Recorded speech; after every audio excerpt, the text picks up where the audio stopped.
Vicky pros கோச்சார prediction அன்பர்களுக்கு இனிய நல்வாழ்த்துக்கள். நவம்பர் 17ஆம் தேதியிலிருந்து நவம்பர் 23ஆம் தேதி வரைக்கும் 2025 சிம்ம ராசிக்காரங்களுக்கு எந்த மாதிரியான கோச்சார பலன்கள் இருக்கு அப்படின்னு பார்த்தீங்கன்னா, இந்த இடத்துல உங்களுடைய ராசிநாதன் நீச்ச நிலையிலேருந்து வெளியில வந்தாச்சுங்க. அப்ப நீச்ச அமைப்புகள் இனிமே நீச்சனுடைய தன்மை அப்படின்ற மாதிரியான அமைப்புகள் செயல்படாது. இதுக்கப்புறம் அவரே கேந்திர வலிமையோட அதிநட்பு ஸ்தானத்துல கிட்டத்தட்ட குருவின் பார்வையில கூட வராரு அப்படின்னு சொல்லலாம். அப்போ இந்த அமைப்புகள்ல கடந்த காலங்களில் தேக்கங்களாக இருந்து வந்த அத்தனை விஷயங்களும் மெதுவாக நகர ஆரம்பிக்கும். ஆனால் உடனே இமீடியட்டாக எல்லாம் நடந்து பெரிய அளவுக்கு சக்ஸஸ் ஆயிரும் அப்படின்ற விஷயத்த சொல்ல மாட்டேன்.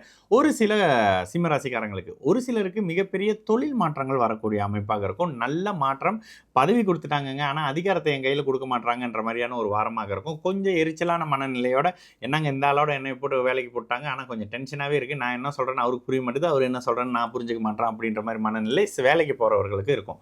இளைய பருவத்தினர்களுக்கு படிப்புல சுணக்கம் இருக்கு. அஷ்டம சனினாலே படிப்புல ஒரு மறதி, ஒரு மாதிரியான சோம்பல் இருக்கக்கூடிய ஒரு வாரமா வந்துருங்க. எதே ஹோம் ஒர்க் மறந்துடுறது, டீச்சர்ஸ் கிட்ட கெட்ட பேர் வாங்கிட்டு வர்றது, யாரோ பண்ண விஷயத்தை உங்க தலையில் வந்து விழுந்துடுறது அப்படின்ற மாதிரியான சில தன்மைகள் நிச்சயமாக இருக்கக்கூடிய அமைப்பு. அதுலேயும் ஒரு சுமாரான அமைப்பு தான்.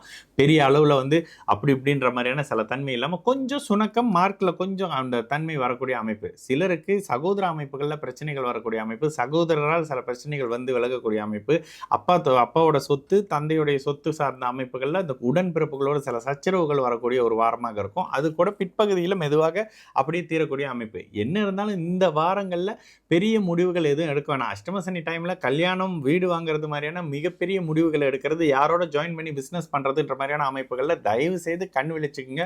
அவர் சொன்னார் ஜாக்பாட் அடிக்குது, இவர் சொன்னார் ஜாக்பாட் அடிக்குது அப்படின்னாக்கா இந்த நேரத்தில் சிம்மராசிக்காரங்களுக்கு ஒருத்தர் ஜாக்பாட் அடிச்சதை கூப்பிட்டு வந்து காட்டுங்க, இருக்கவே இருக்க மாட்டாங்க. கஷ்டத்தில் நஷ்டத்தில் பேராசையால் இழப்புகள் தான் அதிகமாக இருக்கும். இந்த தன்மையில் தான் இப்போ வந்து சிம்மராசிக்காரங்க இருப்பீங்க. அஷ்டம சனியின் தாக்கத்தினால சமாளிக்கக்கூடிய ஒரு வாரமாக இருக்கும். ராசிநாதன் நீச்ச அமைப்புகள்லேருந்து வெளியில் வந்துட்டதால சிம்மராசிக்காரர்கள் அத்தனை பேருக்கும்